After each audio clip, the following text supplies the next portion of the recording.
Bonjour, on reprend notre cours sur les fractions inférieures à 1. Aujourd'hui, nous allons apprendre à lire une fraction. Pour lire une fraction, on va dire le nombre du numérateur, c'est-à-dire le nombre d'en haut, puis le nombre du dénominateur, c'est-à-dire le nombre du bas, auquel on ajoute le suffixe ième. Par exemple, cette fraction se lit 3 dixièmes.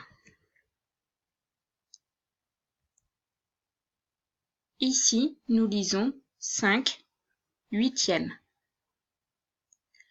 Quelques cas particuliers.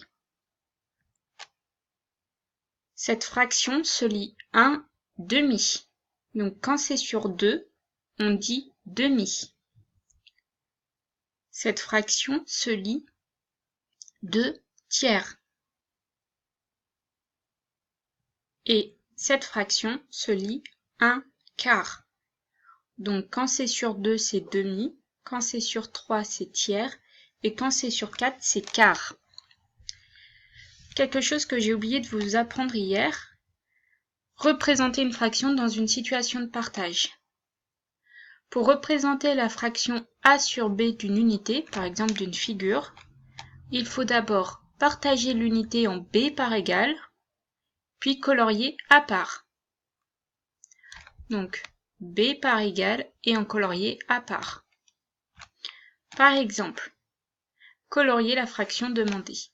Donc là, on demande de colorier 2 tiers. Donc première chose à faire, ici on voit qu'on a 3. Donc, on va partager l'unité en 3 parts égales. Donc, pour partager l'unité en 3 parts égales, il faut chercher. Par exemple, ici, j'ai 3 lignes. Donc, une part, ça va être une ligne. Voilà, là, j'ai bien 3 parts. Puis, je vois que j'ai un 2 au numérateur. Donc, je vais colorier 2 parts. 1, 2. Voilà, là, j'ai représenté 2 tiers de mon rectangle. Ça sera tout pour aujourd'hui. À très vite.